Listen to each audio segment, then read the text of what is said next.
ओम नमो सिद्धेभ्यो।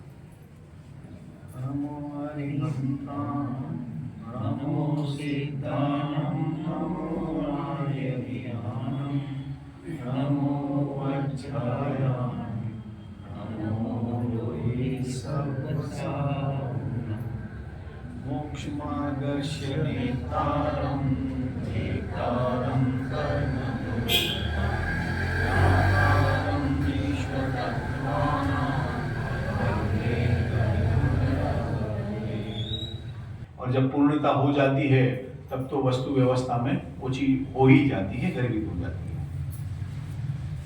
10 धर्म के 10 लक्षण की जो चर्चा चल रही है वो जिनागम में 4 कसाय और 5 पाप के अभाव रूप की चर्चा है।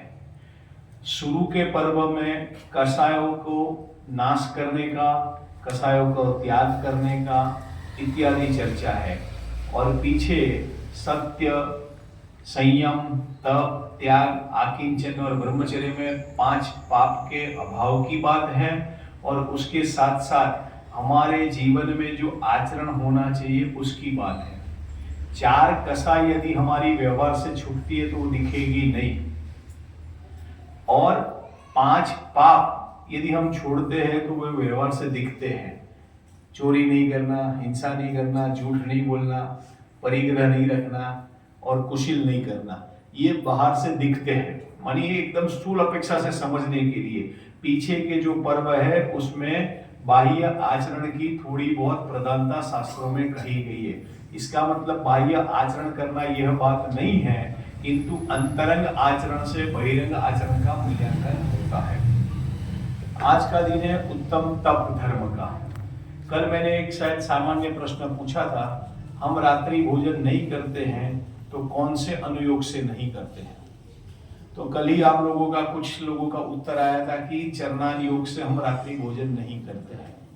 बराबर, आपका उत्तर सही है ये मानते हुए मैं आगे चलता हूं, पर कितना सही है कितना गलत है वो आपको समझना है और अनुकरण करना है।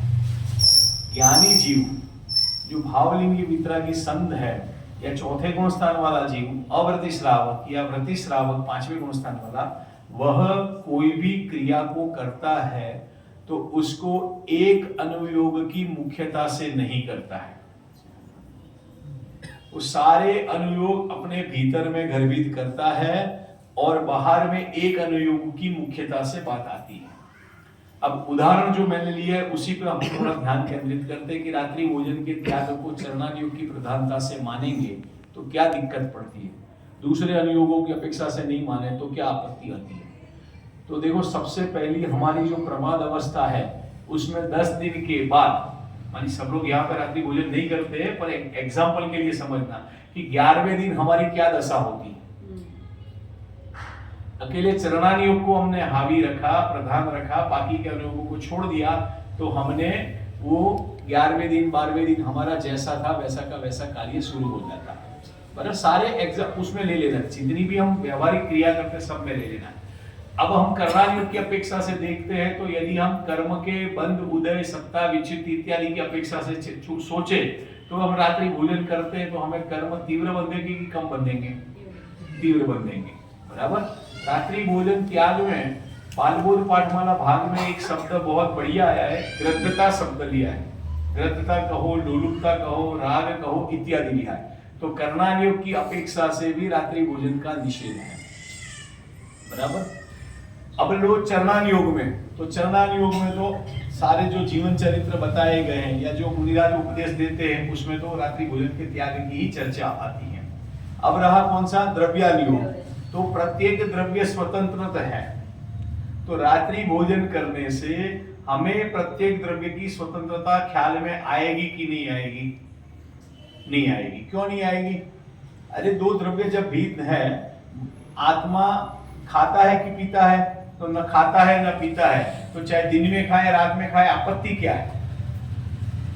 नहीं आया समझ में?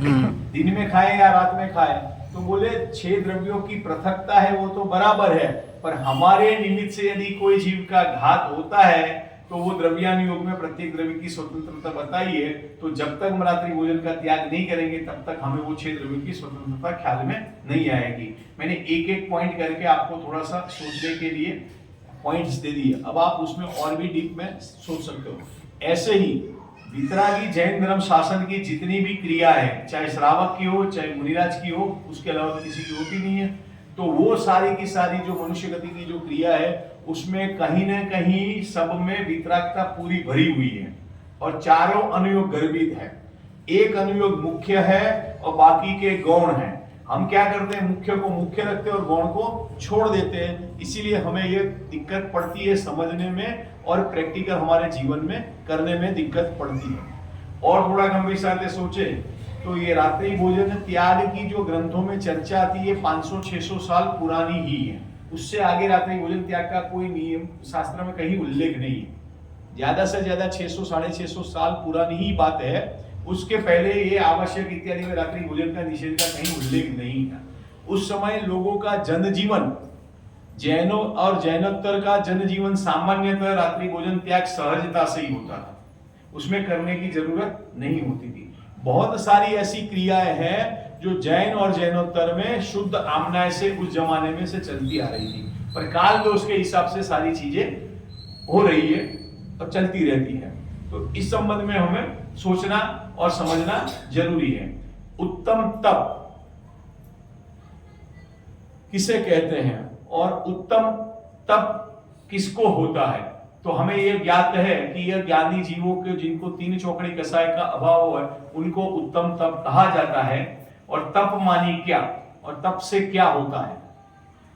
तप मानी हम कहते हैं कि कष्ट देना, नहीं मानते हैं पर सोचते तो है कि हमने एकासन किया, उपवास किया, जो भी कार्य किया तो उसमें हम शरीर को कष्ट देते हैं कि नहीं देते हैं। तो शास्त्र में तत्वार सूत्र में उमा स्वामी ने कहा तपसा निर्जरा च, बराबर, मानी तप से निर्जरा होती है।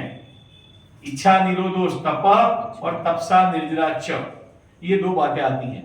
मानी इच्छाओं पे कंट्रोल करना, इच्छाओं का नाश करना, उसको कहते हैं तप, और तप से निर्जरा होती है। ये 2 बातें हैं। अब हम हमारे जीवन में पहले संयम लिया, तप लिया, त्याग लिया, आकिंचन आया और ब्रह्मचर्य आया, मानी उसका भी क्रम सुनियोजित है। संयम नहीं होगा तब तक हमें तप के उग्र पुरुषार्थ नहीं होंगे भूमिका अनुसार, और तप के नहीं होंगे तब तक त्याग के भूमिका अनुसार नहीं होंगे, और ये दोनों नहीं होंगे तो जो हमारा ब्रह्म स्वरूप है आकिंचन्य और ब्रह्मचर्य वो हमें ख्याल में नहीं आएगा। इसलिए संयम, तप और त्याग, ये 3 धर्म को व्यवहार से भी समझना जरूरी है। व्यवहार से समझेंगे तो परमार्थ से समझना अपने आप हो जाएगा। कसाय है उसको छोड़ना है, और ये जो सत्य, संयम, तप और त्याग, इनको व्यवहार से बिल्कुल भली भांति समझना अनिवार्य है। तो आज जो पूजन में आपके आया होगा उसमें से थोड़ा सा लेते हुए अपने जो तप की मुख्य बात है वो लेते हैं। इच्छा नहीं करना वह उत्तम तप है। इच्छा निरोधोष तप। उत्तम मानी सम्यक दर्शन और सम्यक ज्ञान की सत्ता का सूचक, उसको तप कहते हैं। मानी इच्छा नहीं करना। अभी इच्छा में कौन सी इच्छा नहीं करना और कौन सी इच्छा करना? भरत भाई, घरेથી मंदिर આવવાની इच्छा करवी के ना करवी?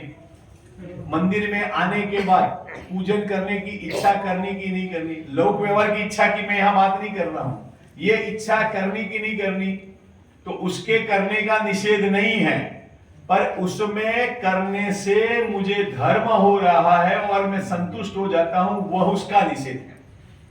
हम लौकिक कार्य में कभी संतुष्ट होते हैं? थक जाते तो लौकिक कार्य में कभी भी हमारा टारगेट कोई फिक्स नहीं होता है कि हमें इतना ही व्यापार करना है या इतना ही करना है। गवर्नमेंट में जो सर्विस करते हैं उनके लिए तो सुविधा है कि 58 साल में उनको रिटायरमेंट मिल जाता है, बराबर। उसके बाद क्या प्रवृत्ति रहती है? जिनको एक्टिविटी करने का मन होता है तो कि भाई हम घर में बैठे रहेंगे, खाली बैठे रहेंगे, इससे अच्छा कुछ ना कुछ व्यापार करते या और कुछ करते, ऐसे करते, बराबर ना। तो हमने प्रवृत्ति को रोकना, पर कौन सी प्रवृत्ति को रोकना नहीं रोकना उसको सबको इच्छा में ले लिया। मानी 5 इंद्रियों की इच्छा नहीं करना। 5 इंद्रियों की इच्छा नहीं करना, भाई 5 इंद्रियों के विषय भोग की इच्छा नहीं करना, उसमें पूरा संसार आ गया, बराबर। 5 इंद्रियों की पूरी इच्छा नहीं करना। शास्त्र में तो यहां तक कहा है कि मोक्ष की भी इच्छा नहीं करना। जो मोक्ष की इच्छा करता है उसको मोक्ष नहीं मिलता है। समय सार के सर्व विशुद्ध ज्ञान अधिकार में लगभग लिया है उनको आचार्यदेव ने और रामचंद्राचार्य ने। मानी न मोक्षोपि मुमुक्षुता, मानी मोक्ष की जो इच्छा करता है उसको मोक्ष नहीं होता है। हम सीधा ये कहेंगे तो बोलो धर्म मार्ग में कोई लगेगा कि नहीं लगेगा? तो नहीं लगेगा। तो पहले यहां आने के लिए प्रेरणा देते हैं, यहां आकर के यहां अटकना नहीं है उसके लिए प्रेरणा देते हैं। हम बच्चों को स्कूल में पढ़ाने भेजते हैं, पढ़ने भेजते हैं, क्यों भेजते हैं? क्यों भेजते हैं? पढ़ने के लिए। इस साल भर वो पढ़ाई करे और अंत के दिन में परीक्षा नहीं दे तो बोलो चलेगा? परीक्षा देना क्यों जरूरी है? मूल्यमापन है। जो पढ़ा है उसका उसके आगे के क्लास में जाने के लिए, बराबर प्रैक्टिकल है ये, बराबर उसमें ज्यादा। अब मान लो पढ़ता नहीं है और साल में एग्जाम देने चलता है तो स्कूल में चलता है रेगुलर स्टूडेंट की तरह, उसको मार्कशीट मिलेगी कि नहीं मिलेगी? एक्स स्टूडेंट की तरह मिलेगी, बराबर। अब एक क्लास में से दूसरी क्लास में वो क्यों जाता है? दूसरी से तीसरी में क्यों जाता है? मानी कॉलेज क्यों करता है? कॉलेज के बाद मास्टर क्यों करता है? मास्टर के बाद नौकरी करता है, व्यवसाय क्यों करता है? जैसे वहां जरूरी है वैसे ही यहाँ पे यह जो बाह्य साधन बताए हैं वो बिल्कुल हमारे लिए जरूरी है। अब बाह्य साधन को बाह्य साधन रूप समझना पहले जरूरी है और बाह्य साधन अंतरंग कारण है कि नहीं वो समझना जरूरी है। हम क्या करते हैं? बाह्य साधन सुन लिए, समझ लिए, पर बाह्य साधन को अंतरंग साधन मान करके हमें अंतरंग परिणाम सीधे सुधर जाएंगे ऐसा हमारा प्रयत्न है। क्या कहा? बाह्य साधन तो बाह्य साधन ही है, बाह्य साधन से किसी का कुछ होता नहीं है। तब 12 प्रकार के होते हैं, 6 अंतरंग 6 बहिरंग, सब हमें ख्याल में है। श्रावक और मुनिराज अपनी पात्रता अनुसार अपनी भूमिका अनुसार तप का विधिवत यत्नाचार पूर्वक पालन करता है। श्रावक को भी तप कहे और मुनिराज को भी तप कहे। 6 आवश्यक में लास्ट नंबर का कौन सा है? अरे देव पूजा, गुरुपासना, स्वाध्याय, संयम, तप और दान, मानी 5वें नंबर का तप है। और मुनिराजों को भी तप कहा है। तो श्रावक के तप और मुनिराज के तप में क्या अंतर है? तो श्रावक को अपनी भूमिका अनुसार तप करना अनिवार्य है, बराबर, और वो निरतिचार पालन करता है ऐसा कहा है। आपके पूजन में छंद में आया होगा, छंद में जो आपके अष्टक के बाद जो आया होगा, जयमाला के पहले जो अर्घ्य चढ़ने, उसमें जो 12 प्रकार के तप है उसमें विस्तार रूप से उसका खुलासा किया है। और जिनेंद्र भगवान की संपत्ति प्राप्त करने के लिए, माने निज गुण संपत्ति प्राप्त करने के लिए 12 तप करना अनिवार्य आवश्यक कहा है, बराबर। अब मैं आपको एक पॉइंट संकेत अभी देता हूं, फिर उसका खुलासा करेंगे। आदिनाथ मुनिराज ने कितने वर्ष तप किया था? आदिनाथ मुनिराज, भगवान नहीं बोल रहा हूं, आदिनाथ मुनिराज ने कितने वर्ष तप किया था? 1000 वर्ष तप किया था। बाहुबली मुनिराज ने कितने वर्ष तप किया था? 1 वर्ष। और भरत चक्रवर्ती ने कितने वर्ष तप किया था? 48 मिनट। तो आदिनाथ मुनिराज ने कौन सा तप किया था, बाहुबली मुनिराज ने कौन सा तप किया था, और भरत चक्रवर्ती ने कौन सा तप किया था? बहिरंग और अंतरंग में समानता है नहीं है तो क्यों है, नहीं है तो क्यों है? फिर से प्रश्न समझ में आ गया? मानी जो तीर्थंकर होने वाले थे उसी बहु से तीर्थंकर और उनके दोनों पौत्र, एक चक्रवर्ती थे और एक कामदेव थे, वो भी उसी बहु से मोक्ष जाने वाले थे, तो उनका ही उपदेश सुनते हैं, बराबर है कि नहीं? तो एक को 1 वर्ष तप करना पड़ता है, एक अंतर्मुख में तप करता है, और जिनके माध्यम से उपदेश सुना वो गुरु हुए कि नहीं हुए? अभी पिता पुत्र वाली बात है ना, तो गुरु और शिष्य समझो। तो जो गुरु थे उनको 1000 वर्ष तप करना पड़ा। तो जो बहिरंग तप है आप कितना भी करो तो आप पूर्णता की तरफ जा पाओगे कि नहीं जा पाओगे? नहीं जा पाएंगे। अंतरंग तप करोगे तो पूर्णता की तरफ जा पाओगे कि नहीं जा पाओगे? तो उन्होंने, भरत चक्रवर्ती ने अंतरंग तप, ध्यान नाम का अंतरंग तप किया और अंतर्मुहूर्त में केवल ज्ञान की प्राप्ति की। और बाहर में सारे तप किए तो उससे केवल ज्ञान की प्राप्ति नहीं होती है। तो ये 12 प्रकार के तप का क्रम है समझने के लिए। इसका मतलब हमें डायरेक्ट मार्ग ले लेना है ऐसा नहीं लेना, उल्टा अर्थ नहीं ग्रहण करना। जिनवाणी को अपनी बुद्धि अनुसार नहीं ग्रहण करना, आगम का अभ्यास, युक्ति, परंपरा, गुरुओं का अवलंबन और अपने अनुभव पूर्वक आचार्य भगवंत कहते हैं, तो उसी विधि से हमें समझना जरूरी है। और 12 तप है, उसमें क्रम है, पहले से दूसरे में विशेषता है, दूसरे से तीसरे में, तीसरे से चौथे में, ऐसे करके विशेषता है। और यही तप करके बंध का अभाव होता है और निर्जरा प्रकट होती है। यह जीव मिथ्यात्व के वश संसार में भटकता है।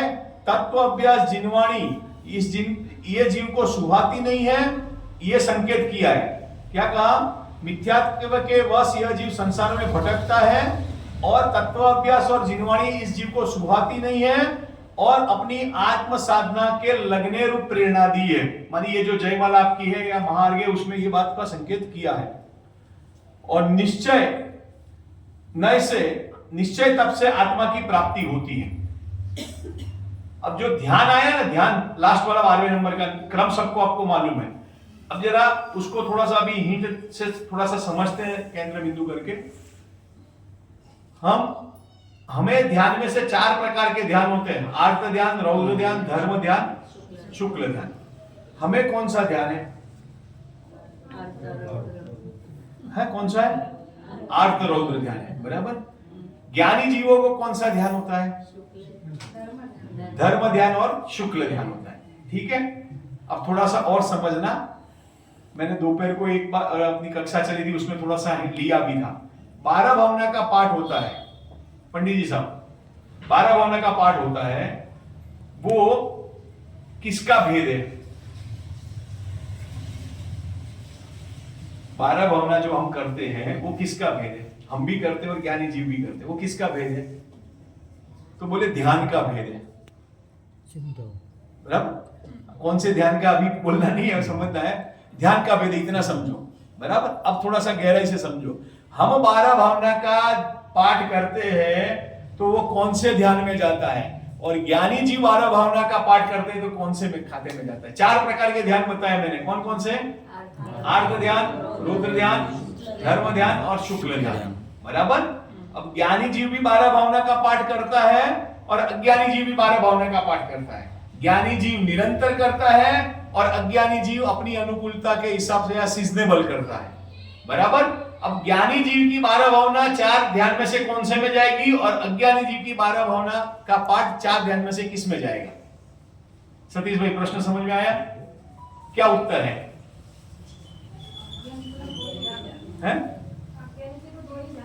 अज्ञानी को तो 2 ही होते हैं, तो हम किस में जाएगा?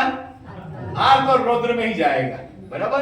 12 भावना गलत है ये नहीं समझना है, 12 भावना तो सही है, 12 भावना वर्णन भी सही है, बराबर। वही 12 भावना का हम पाठ करते हैं, पर हमें मोह और राग द्वेष आदि है, तो हमारी जो क्रिया है अभिप्राय शून्य क्रिया है, मिथ्यात्व के साथ क्रिया है, इसीलिए वो आर्त क्रिया तो वही है, बराबर। वो किस में जाती है?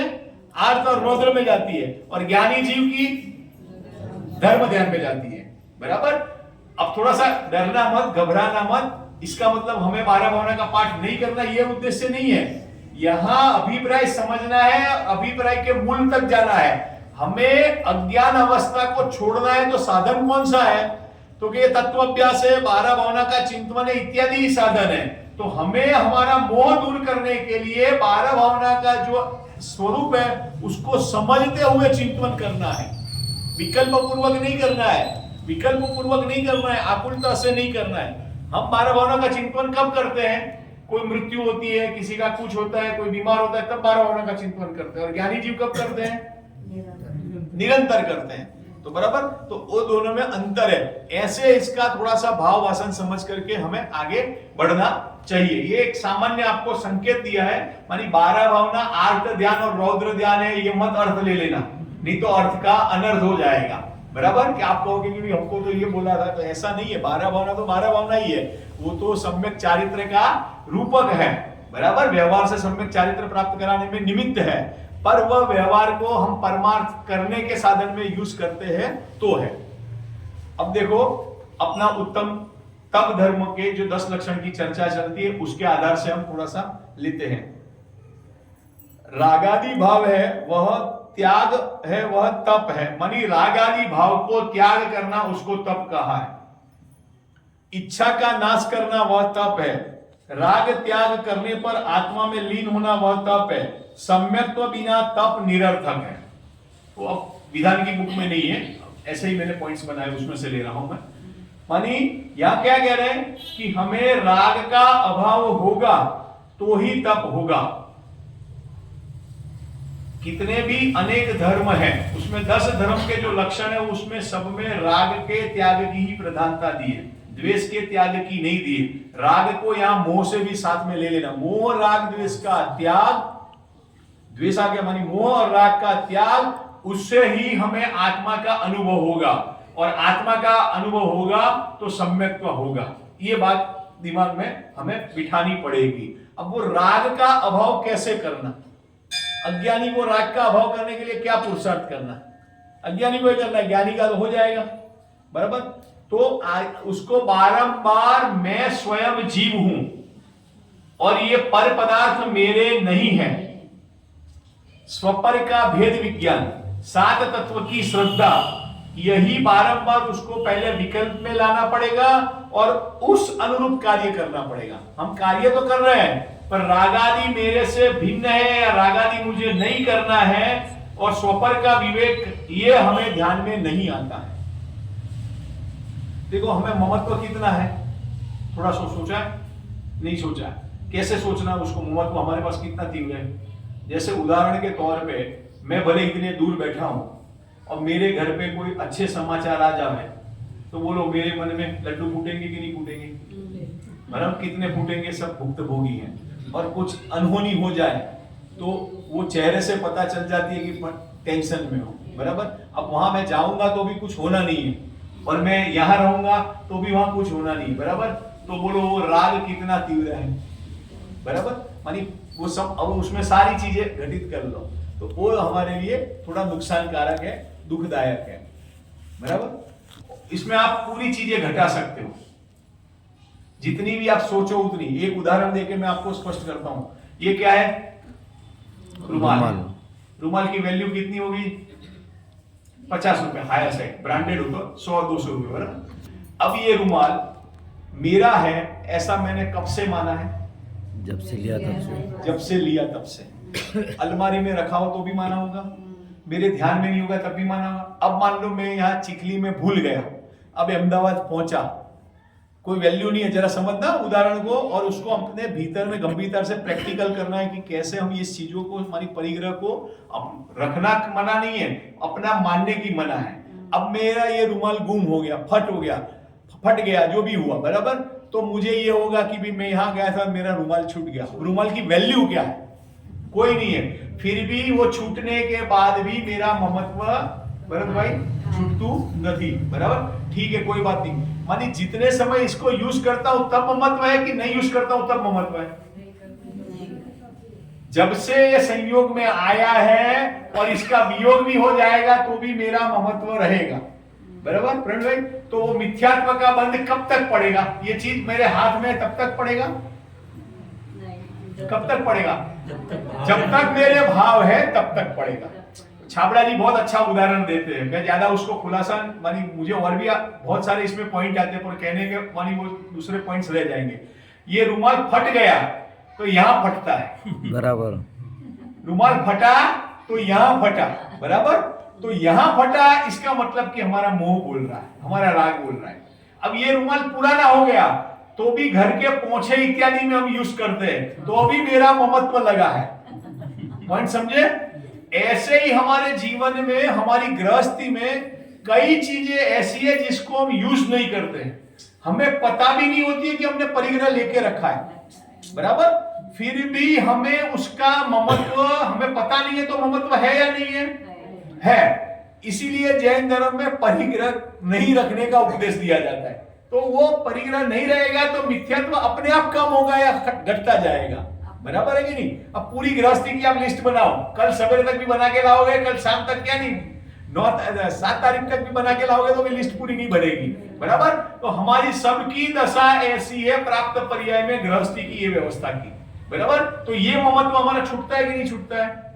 अब ममत्व हुआ तो बंध कौन सा पड़ेगा 8 कर्मों में से? मोहनीय का पड़ेगा, आयु का थोड़ी पड़ेगा। मोहनीय, हाँ 8 में आप मोहनीय का पड़ेगा। मोहनीय में चारित्र मोहनीय का पड़ेगा कि दर्शन मोहनीय का? चारित्र का थोड़ी पड़ेगा, दर्शन मोहनीय का पड़ेगा।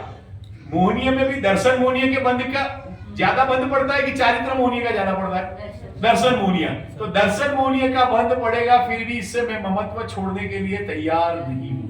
ये हमारी दशा है। इसको कहते हैं राग का अभाव करने के लिए सोचना।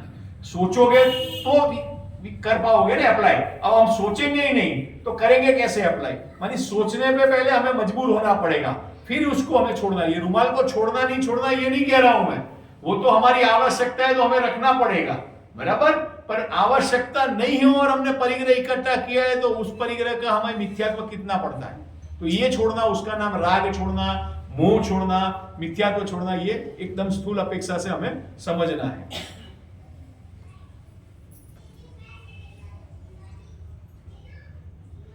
लोक में श्रद्धा पहले होती है और क्रिया रूप चारित्र बाद में होता है। हमने सवेरे शायद थोड़ा इसका एक संकेत भी किया था। मानी लोक में भी हम जब करते हैं तो सबसे पहले हमारा अभिप्राय दृढ़ करते हैं। लोक में भी कोई कार्य करते हैं तो अभिप्राय दृढ़ करते हैं और उस अनुरूप हम कार्य करते हैं। बिना अभिप्राय से हम कार्य नहीं कर सकते और करते हैं तो उसका फल नहीं मिलता है। तो जिनागम में हम यदि अकेली क्रिया करेंगे और अभिप्राय नहीं रखेंगे तो हमें फल मिलेगा कि नहीं मिलेगा?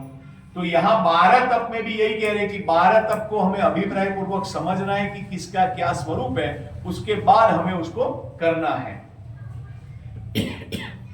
और अज्ञानी जीव देह और आत्मा को एक मानता है तब तक वो तप नहीं कर सकता। क्या कहा? अज्ञानी जीव शरीर और आत्मा को एक मानता है तब तक वो तप नहीं कर सकता। अब कौन सा तप नहीं कर सकता? अंतरंग की बहिरंग? तो सभी प्रकार के तप नहीं। बहिरंग, अरे अंतरंग का तो प्रश्न ही नहीं है। बहिरंग तप भी जब तक वो शरीर और आत्मा को एक मानता है तब तक वो बहिरंग तप नहीं कर सकता है। वो तप नहीं होता है जो हम करते हैं या दिखता है या जो जाते हैं, तो वो सब क्या होते हैं? तपाभास, बराबर। लांगन जिसको कहते हैं, लांगन, लांछन बोलो, लांगन बोलो, बराबर ना। जो उपवास इत्यादि एकासन इत्यादि करते हैं वो क्या है? लांगन है, बराबर। इसलिए सबसे पहले हमें शरीर और आत्मा को एक मानना छोड़ना है, बराबर। तब वो चीज है जो सर्वोत्कृष्ट पदार्थ है, तब वो क्रिया है जो सर्वोत्कृष्ट है, जिससे तप रूपी अग्नि से कर्म का नाश होता है। और हम किसका नाश मानते हैं? शरीर का कष्ट देना या और भी कुछ करते हैं, जो भी करते हैं, मानी तब वो चीज है कि जिसके करने से कर्मों का नाश होता है, बराबर, मोह का नाश होता है। तो हम उस अभिप्राय से सोचते नहीं हैं। अपनी शक्ति अनुसार हमें तप करना चाहिए। यदि भोजन के त्याग को तप मानेंगे, आप गलती कहां करेंगे? मान लो भोजन के त्याग को तप मानेंगे तो क्या होता है? हम बच्चों को यही सिखाते हैं कि एकासन करो, उपवास करो, रस परित्याग करो, ये सिखाते हैं। ये सिखाने के लिए तो बढ़िया है, पर जब वो समझदार हो जावे तब हम यही चीज करेंगे तो वो क्या करेगा? एकासन उपवास तो करेगा, पूजन में तो बैठेगा, प्रतिक्रमण तो करेगा, पर स्वाध्याय नहीं करेगा, बराबर। तो तप को ही, यदि बाहर की क्रिया को यदि हम तप मानते हैं, एकासन, उपवास, उपवास इत्यादि को, तो जो स्वर्ग के देव है वो आहार करते हैं, भोजन पानी करते हैं, नरक के जीव भोजन करते हैं। रस परित्याग का जब भोजन ही नहीं करते तो रस परित्याग इत्यादि का कोई प्रश्न नहीं होता है, तो उनको हमें तपस्वी मानना पड़ेगा। अभी तो परंपरा इतनी गलत चल रही है कि हर कोई ने 2-4 उपवास किए और सब तपस्वी हो जाते हैं, बराबर है कि नहीं? क्या क्या बोलते उसको? निरंतर उपवास। हाँ, निरंतर। मानी सबका ये हाल है, बराबर। मानी बच्चे हो चाहे बड़े हो, मानी उसकी वस्तु व्यवस्था समझती, मानी 5 इंद्रिय के विषय भोग के त्याग को तो कोई समझने को तैयार ही नहीं है। सिर्फ बाहर से खाना नहीं खाया, ये नहीं किया, पानी नहीं पिया और तपस्वी हो गए। और बड़े शहरों में तो ऐसी दशा हो रही है प्रवीण भाई कि रोजाना मंदिर में पूजन में भी बैठेंगे पर ब्यूटी पार्लर में तैयार होकर के बैठेंगे, बराबर। आपने भी देखा होगा, उसमें कोई बड़ी बात। पारणा में भी क्या होंगे कि भाई कॉन्ट्रैक्ट से भोजन इत्यादि, मानी सबको जिमाना ये वगैरह सब जरूरी हो गया। तो वो हमें तब का 1 पॉइंट भी फल मिला नहीं मिला, तो नहीं मिला तो वो तप, और फिर हम प्रेरणा भी ऐसी देते हैं। तो ये सारी चीजें हम सब इस विषय से भुक्तभोगी है। हमारे भीतर में सिद्धांत सही होना चाहिए, कोई सुने नहीं सुने उसके लिए नहीं, पर हम सही समझे और हम सही अनुकरण करें, इसके लिए ये चीजें जानना जरूरी है। कसाय, इच्छा और इंद्रिय विजय, कसाय, विषय और इंद्रिय विजय, उस पे कंट्रोल करना, उसका नाम तप है। वहां उसमें भोजन, खान पान इत्यादि नहीं है। पर मनुष्य गति में ये सारी चीजें हैं, अनशन, उनोदर, वृत्ति परिसंख्यान, काय क्लेश, रस परित्याग इत्यादि है, वो ये सब कसाय, विषय और इच्छा के कंट्रोल के लिए है। कसाय के, इच्छा के और विषय के कंट्रोल के लिए है। पर हमारे पास बाह्य में साधन भोजन इत्यादि है, जिसमें हमारी कसाय बढ़ती है, इच्छा बढ़ती है और सारी चीजें बढ़ती है, इसके लिए इसका निषेध किया गया है। ज्ञानी जीव उपवास करता है तो उसका उपवास में उपयोग लगता है कि नहीं लगता है? उपवास की तरफ ध्यान नहीं रहता। फिर से, ज्ञानी जीव भी छठे सातवें वाले भी ले सकते हो, माने छठे वाले ले सकते हो, सातवें में तो वो विकल्प है ही नहीं। आप चौथे गुणस्थान वाले लो या पांचम पंचम गुणस्थान वाले प्रतिश्रावक लो तो भी समझ में आ जाएगा। ज्ञानी जीव है, उसका उपवास में उपयोग लगता है कि नहीं लगता है? चलो पॉइंट दिमाग में रखो। अब वो उपवास करते कि नहीं करते हैं? पहला पॉइंट क्या बोला? उपयोग लगता कि नहीं लगता। दूसरा पॉइंट क्या बोला? उपवास करते कि नहीं करते। अब आगे मैं पढ़ता हूं, फिर शुद्धोपयोग में ही ज्ञानी जीव का उपयोग लगता है। ज्ञानी जीव का उपयोग किसमें लगता है? शुद्धोपयोग में ही लगता है। अतः उपवास आदि उनको सहज हो जाते हैं। सुना हुआ है पर उसको प्रैक्टिकल अब सोचना है कि ज्ञानी जीव का उपयोग किसमें लगता है? उपवास करने में नहीं लगता है। उसका उपयोग किसमें है? शुद्धोपयोग में है, और शुद्धोपयोग सहज होता है। और शुद्धोपयोग में शिथिलता होती है तो उपवास आदि में परिणाम शिथिल हो तो आहार आदि करते हैं। समझ में आया नहीं आया? इसके लिए मैंने 3-4 दिन पहले एक उदाहरण भी दिया था। बच्चा पढ़ाई करता है तो पढ़ाई के अलावा अन्य भी कार्य करता है वो, बराबर है कि नहीं? 24 घंटे में अकेले यदि वो 24 घंटे पढ़ाई करेगा तो उसका दिमाग पागल हो जाएगा, बराबर। तो ऐसे ही ज्ञानी जीव शुद्धोपयोग में उपयोग नहीं लगता है, शिथिलता होती है, तो उस शिथिलता में परिणामों में भी शिथिलता होने के चांस होते हैं। उसके कारण वो शरीर में आहार इत्यादि का कार्य करते हैं। और हम क्या करते हैं? उपवास करते हैं तो शुद्धोपयोग में तो उपयोग नहीं लगा है, हमारा उपयोग किसमें लगा है? 5 इंद्रिय के विषय भोग में। तो उसके कारण हमारा जो उपवास है उसमें उपयोग दूसरी जगह ही लगता रहता है। तो ये दोनों में अंतर है। परिणाम में शिथिलता होती है, इसलिए आहार आदि करते हैं। बहिरंग तप बाहर से दिखे पर फल तो अंतरंग तप का मिलता है। हमें बहिरंग तप है, उसमें बाहर से दिखते हैं, पर फल हमें बहिरंग तप का मिलता है कि अंतरंग तप का मिलता है? अंतरंग तप का मिलेगा। तो फिर शास्त्र में आचार्य भगवंतों ने सीधे अंतरंग तप ही लिखना था ना, बहिरंग तप लिखने की जरूरत क्या थी? बहिरंग तप लिखने की जरूरत क्या थी? अंतरंग तप ही लिखने चाहिए थे ना। पर बहिरंग तप जो है, एकासन, उपवास इत्यादि, वह अंतरंग तप के निमित्त रूप है, कार्य रूप है, प्रेरणा रूप है। अब थोड़ा प्रैक्टिकल करते हैं तो अपने को समझ में आएगा। सबसे पहला तप कौन सा आता है बहिरंग में? अनशन। अनशन का अर्थ क्या है? उपवास। और दूसरे नंबर में औमोदरी मानी एकासन, बराबर। उनोदर, हाँ। तो अनशन मानी उपवास बड़ा है कि एकासन बड़ा है?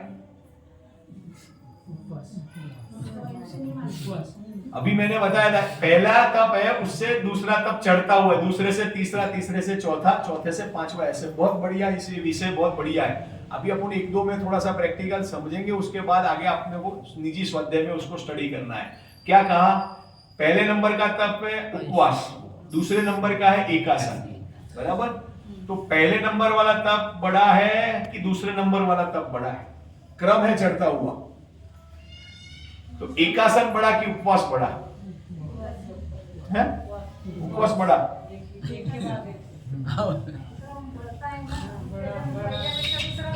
सुनो सुनो सुनो सुनो सुनो, हमें वो अनादिकाल से इस प्राप्त पर्याय में हमने उपवास को ही हाईलाइट किया है, इसलिए हमें उसकी महिमा नहीं आ रही है।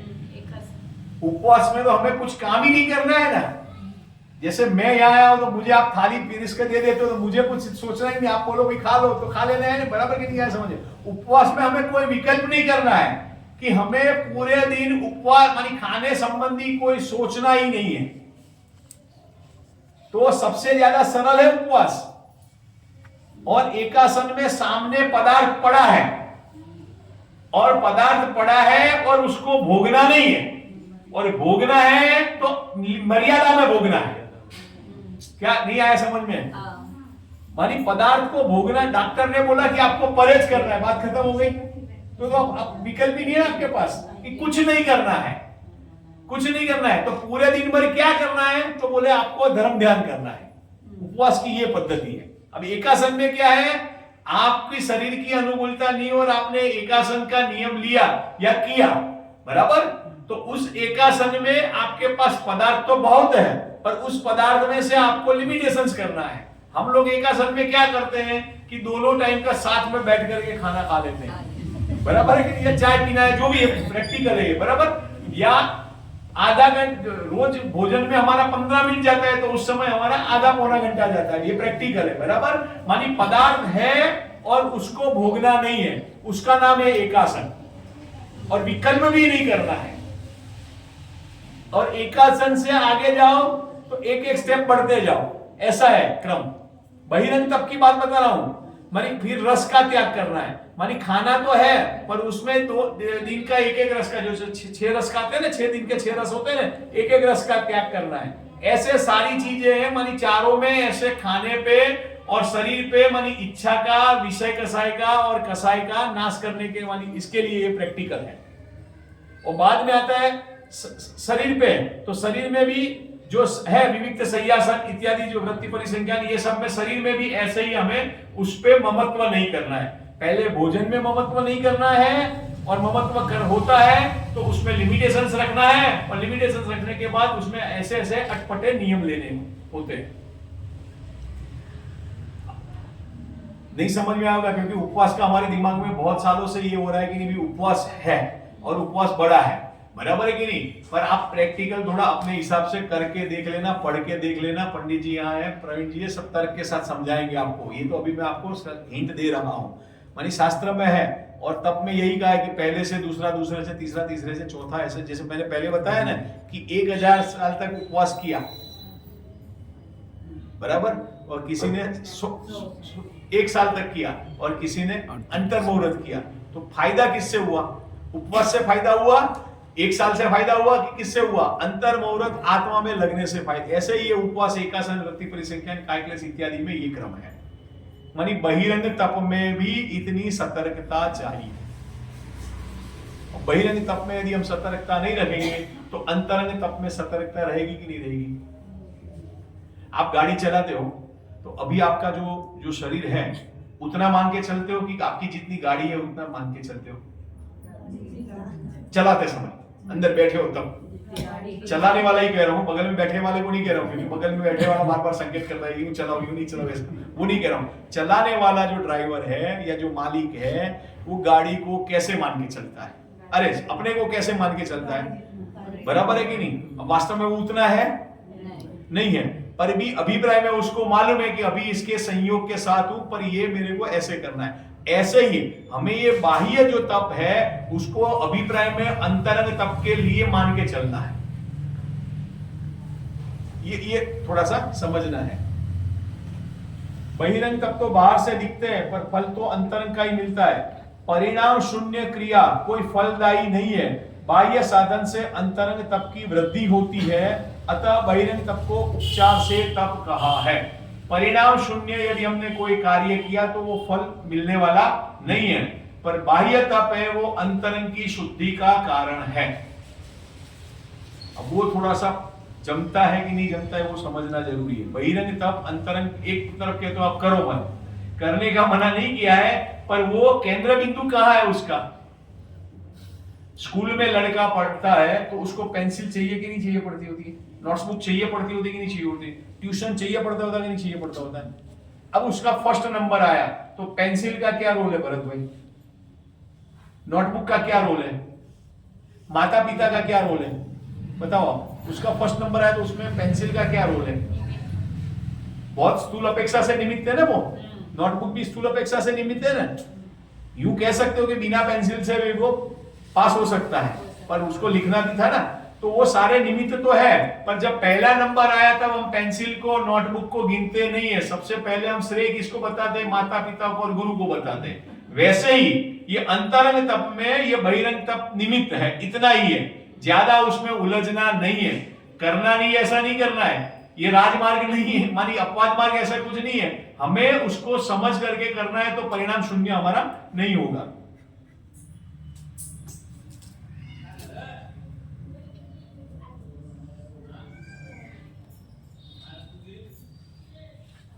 अब आते हैं बहिरंग तप में, अरे सॉरी अंतरंग तप में। अंतरंग तप में जो क्रियाएं हैं वो क्या, अंतरंग तप के नाम कौन कौन से, कौन बताएगा?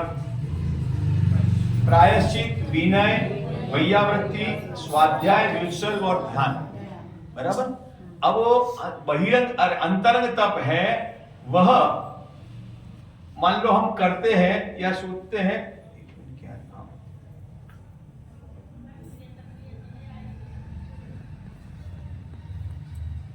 अंतरंग तप में प्रायश्चित आदि क्रिया है, उनमें बाह्य प्रवर्तन हो तो उसे बाह्यवत तप ही जानो।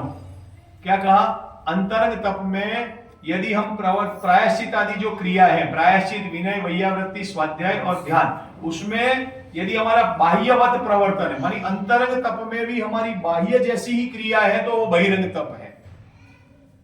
अब उदाहरण के तौर पर अपन विनय ले लेते हैं, प्रायश्चित भी ले सकते हैं, वैयावृत्ति भी ले सकते हैं, स्वाध्याय भी ले सकते हैं, सबके सब ले सकते हैं। मानी अंतरंग तप करना है तो उसको यदि हमने क्रिया रूप ही किया तो बहिरंग के वत ही होगा, उसका फल मिलने वाला नहीं है।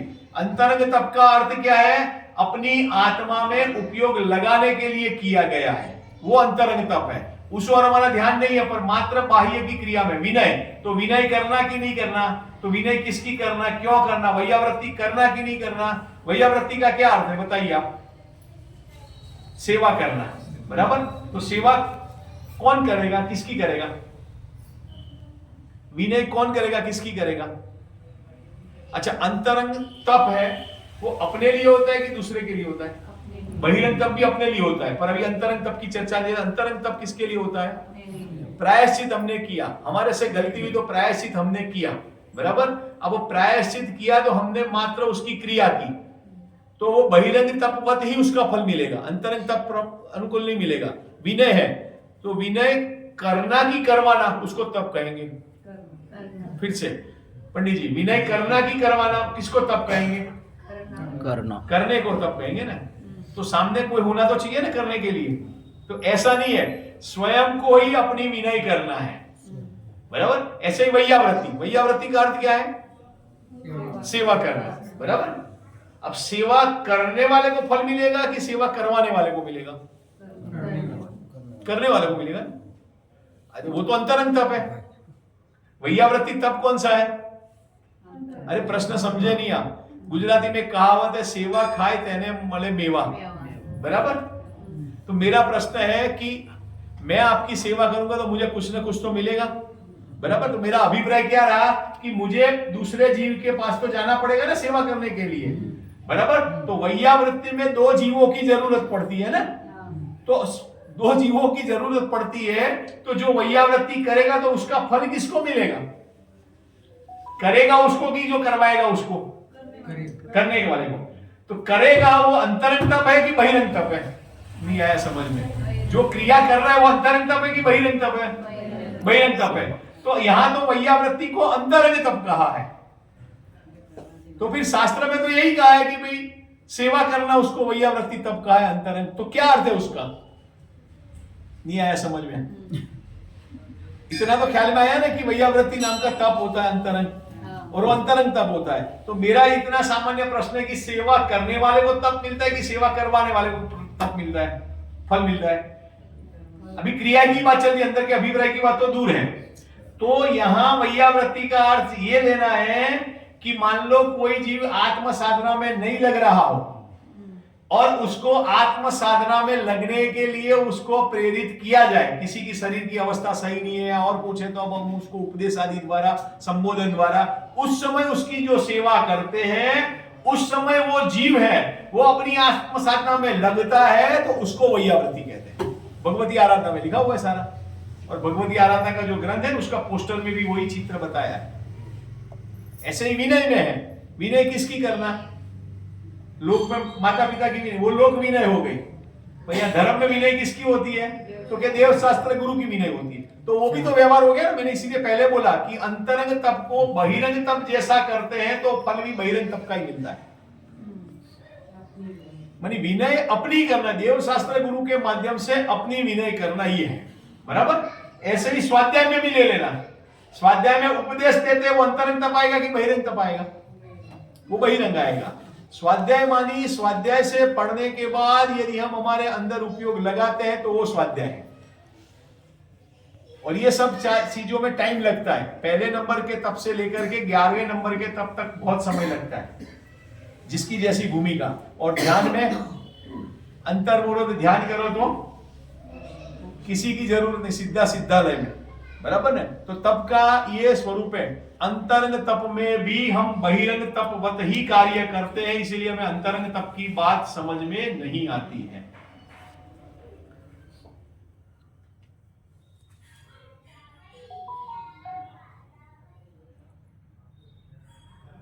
और आजकल जो हम लोग तप करते हैं वो रिकॉर्ड जोड़ने के लिए या तोड़ने के लिए तप करते हैं, उसमें ज्यादा उपयोग नहीं। मनी पॉइंट्स मैंने बनाए हैं इसीलिए मैंने लिखा है।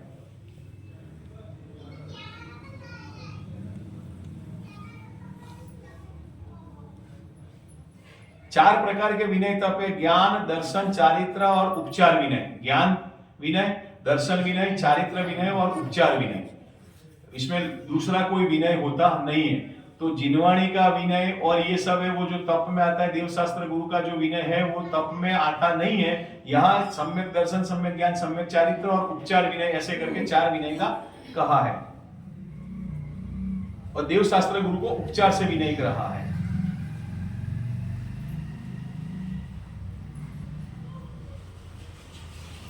स्वाध्याय के 5 अंग हैं।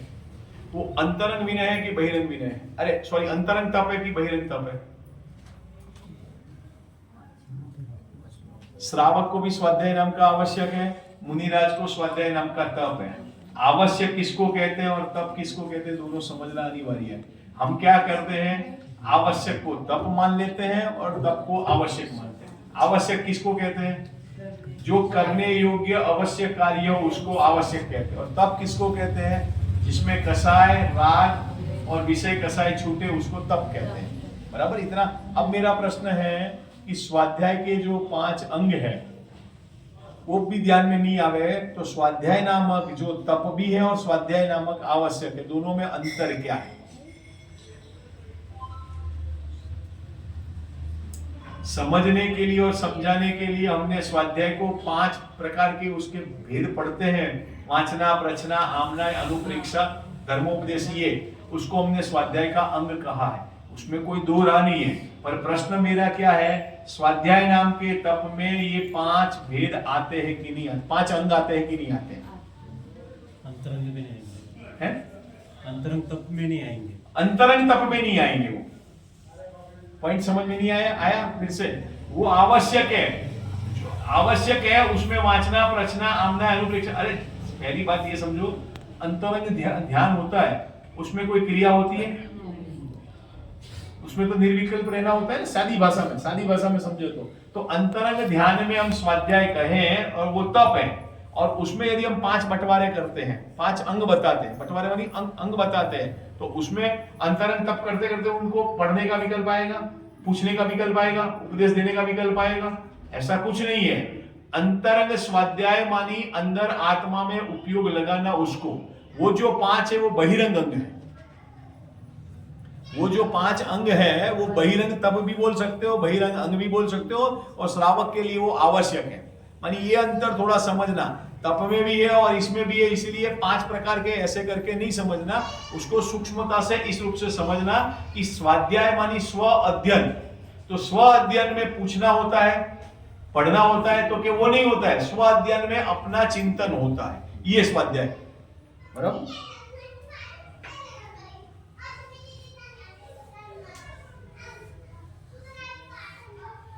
ऐसे ही प्रतिक्रमण जो है ना अपना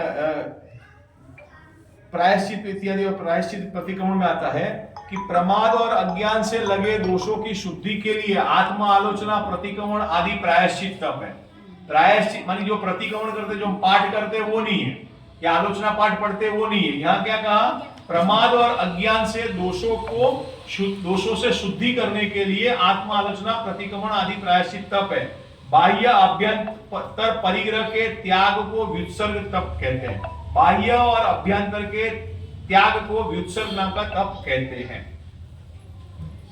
और लास्ट में स्वाध्याय अंतरंग तप है, उसका हमें विचार करना चाहिए।